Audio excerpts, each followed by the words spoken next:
संबंध बना रहे थे, दोनों लोगों के बीच में सहमति से संबंध बन रहे थे,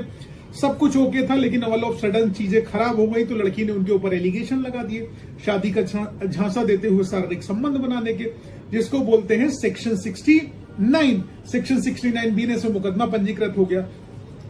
अब आप में से बहुत सारे लोग ये डिफेंस लेने की कोशिश करते हो कि लड़की का मेडिकल पुलिस ने कराया और मेडिकल में कोई इंजरी रिपोर्ट नहीं निकल के आई, तो ऐसी कंडीशन में हमारा पूरा का पूरा ट्रायल जो है छूट जाएगा, हम बाइज्जत बरी हो जाने वाले हैं, केस खत्म हो जाने वाला है। और दूसरी चीज, लड़की ने, एक और क्वेश्चन आता है कि लड़की ने मेडिकल कंडक्ट कराने से मना कर दिया है, तो ऐसी कंडीशन में फिर से हम मुकदमा जीत जाएंगे, ट्रायल खत्म हो जाएगा।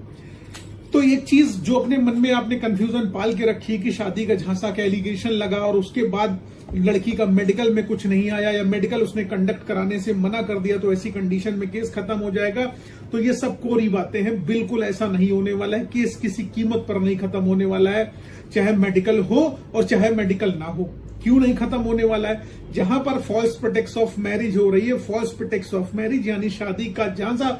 दे के संबंध बन रहे, तो रिलेशनशिप तो एडमिटेड है। वो लड़की भी कहते हुए आ रही है अपनी FIR में कि आपने उसके साथ संबंध बनाए हैं और उसने आपके संबंध बनाए हैं, दोनों लोगों के बीच में सेक्सुअल रिलेशनशिप बना है। तो फोर्सफुल सेक्सुअल रिलेशन की तो बात ही नहीं हो रही है, यहां पर बात हो रही है डिसीटफुल मीन्स के तहत आपने शारीरिक संबंध बनाए, यानी कि संबंध जो बनाए आपने उसको बेवकूफ बनाया, बेवकूफ बना के शादी का वादा किया, शादी का वादा करके आपने संबंध बनाए, तो एडमिशन हो गया कि शारीरिक संबंध बने, तो मेडिकल चाहे कराए और चाहे मेडिकल ना कंडक्ट कराए, उसमें कुछ निकल के तो आना है कि नहीं आना, उससे कोई फर्क नहीं पड़ता है। तो मेडिकल कराया है तो भी कोई फर्क नहीं पड़ेगा, मेडिकल नहीं कंडक्ट कराया है तो भी नहीं फर्क पड़ेगा। इसलिए आपको मुकदमे की मेरिट पर लड़ने की कोशिश करनी चाहिए।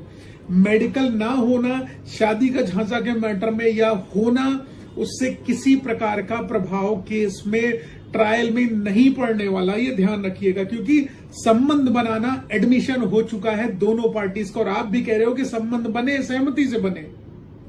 तो संबंध तो बने, ये तो एस्टैब्लिश हो गया। अब डिसीटफुल मीन से नहीं बने हैं, आपने फॉल्स प्रेटेक्स्ट ऑफ मैरिज नहीं किया है, कोर्ट में आपको ये प्रूफ करना है। आपको ये प्रूफ करना है कि आपके द्वारा किसी प्रकार से उनको झांसा शादी का नहीं दिया गया था, शादी का प्रॉमिस किसी कीमत पर आपके द्वारा नहीं किया गया था। जहां पर संबंध आप दोनों लोगों के बन रहे थे, दोनों लोगों के संबंध आपसी सहमति से, आपसी मर्जी से, म्यूचुअल कंसेंट से बन रहे थे, दोनों लोग सेक्सुअल रिलेशनशिप सहमति से बना रहे थे और दोनों लोग शादी करने के लिए तैयार नहीं थे। आपको यह प्रूफ करना है कि भाई अगर आप लोगों के बीच में पैसे का लेन देन हो गया, कोई प्रॉपर्टी का डिस्प्यूट हो गया, आपके परिवारों के बीच में किसी प्रकार का डिस्प्यूट हो गया, आपके उनके बीच में किसी प्रकार की मुकदमेबाजी हो गई या कोई उनका अल्ट्रियस मोटिव हो गया, आपकी बेटर नौकरी लग गई है, ऑल ऑफ सडन कई सालों की डिले के बाद आके आपके अगेंस्ट FIR लॉन्च करा नहीं, तो इन ग्राउंड्स पे लड़ोगे तो फॉल्स प्रेटेक्स्ट ऑफ मैरिज में वाले मुकदमे में आप बच जाओगे। और आप सोचो कि मेडिकल नहीं है या मेडिकल है तो कुछ नहीं आया है, उस पर लड़ने की कोशिश करोगे तो ट्रायल भाई सच बता रहा हूं नहीं छूटेगा, ये जान लीजिए। क्योंकि मेडिकल ना होना अलोन ग्राउंड नहीं, और इस मैटर में तो मेडिकल का कोई इंपैक्ट ही नहीं है। रेप का मैटर होता है जहां पर फोर्सफुल सेक्सुअल इंटरकोर्स की बात कही जाती है, वहां पर मेडिकल कुछ ना कुछ रोल प्ले करता है, लेकिन फॉल्स प्रेटेक्स्ट ऑफ मैरिज जहां पर आती है, शादी का झांसा की बात आती है, वहां पर मेडिकल एक तरीके से कहूं कुछ नहीं रोल प्ले करने वाला है। वो भी इंटरनल प्राइवेट पार्ट्स का मेडिकल, मारपीट करी है, चोट के निशान है,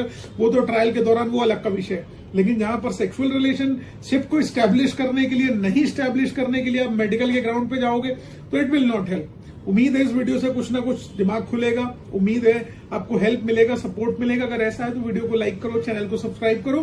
फेसबुक, इंस्टाग्राम, ट्विटर, लिंक्डइन पर